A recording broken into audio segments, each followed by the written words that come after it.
आज हम आपको एक ऐसी स्त्री के बारे में बताएंगे जिन्होंने गौशाला में अपने बच्चे को जन्म दे करके स्वयं अपनी बच्ची की नाल को पत्थरों से मार मार के काटा था। तो आइए जानते हैं कौन थी। सिंधु ताई सपकाल एक भारतीय समाज सुधारक हैं जिन्हें अनाथ बच्चों की मां के रूप में जाना जाता है। वह विशेष रूप से भारत में अनाथ बच्चों को पालने और उनके भरण पोषण का कार्य करती हैं। वर्ष 2016 में सिंधु ताई को समाज सेवा के कार्यों के लिए D.Y.. Patil institute of technology and research द्वारा साहित्य में डॉक्टरेट की उपाधि से सम्मानित किया था।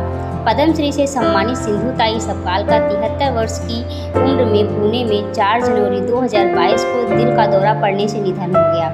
भारतीय महिला के लिए जीवन कभी आसान नहीं रहा, वह चाहे अमीर हो या गरीब हो। इतिहास में निरंकुश समाज के प्रकोप का सामना करती आ रही हैं। सामाजिक पाखंड के संदर्भ में समाज में व्याप्त कमियां कुछ लोगों की मानसिकता के परिणाम हैं जो महिलाओं के जीवन को हर क्षेत्र में दुखी कर रहे हैं। लेकिन सवाल यह है कि कौन उन्हें अपनी मौजूदा सकल स्थितियों से बाहर लाने जा रहा है। प्रत्येक व्यक्ति अपने स्वयं के उद्धारकर्ता महाराष्ट्र रूप से सिंधु ताई इस बात का उदाहरण है। समाज सुधारक सिंधु ताई का जन्म 14 नवंबर 1948 को महाराष्ट्र के वर्धा जिले में एक मवेशी चराने वाले परिवार में हुआ था। गरीब परिवार में जन्म के कारण उन्हें चिंदी कहते थे क्योंकि वे फटे पुराने कपड़े पहने रहती थी। सिंधु ताई के पिताजी का नाम अभिमान जी था। उनके पिता सिंधु ताई को शिक्षित करने के इच्छुक थे।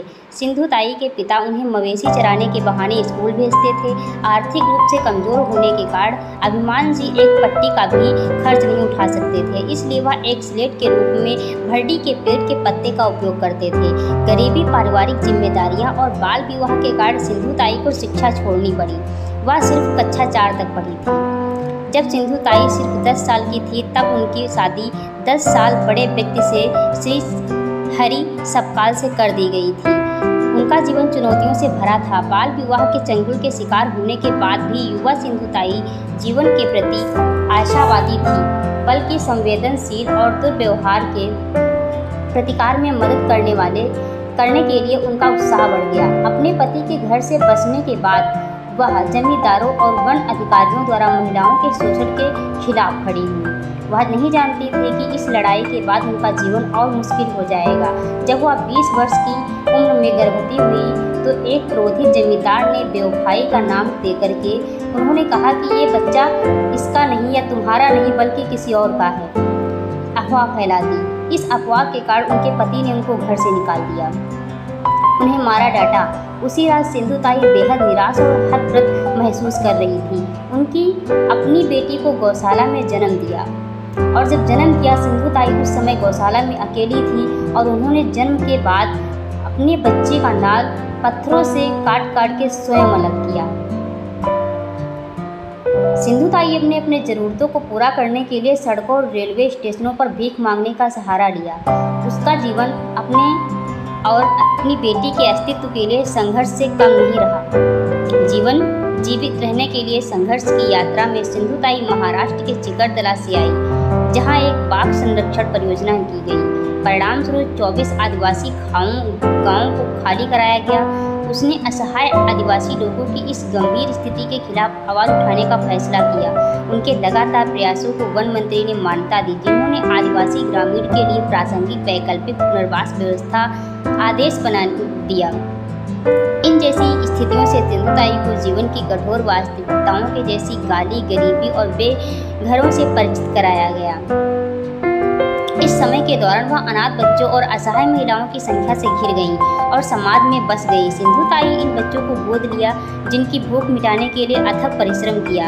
अपनी बेटी के प्रति खुद को आंशिक होने से बचाने के लिए सिंधु ताई ने अपनी बेटी को अपने गोद लिए हुए बच्चों की खातिर पुणे में एक ट्रस्ट में भेज दिया। कई सालों तक कड़ी मेहनत करने के बाद सिंधु ताई ने चिकलदरा में अपना पहला आश्रम बनाया। उसने अपने आश्रम के लिए धन जुटाने के लिए कई शहरों और गांवों का दौरा किया।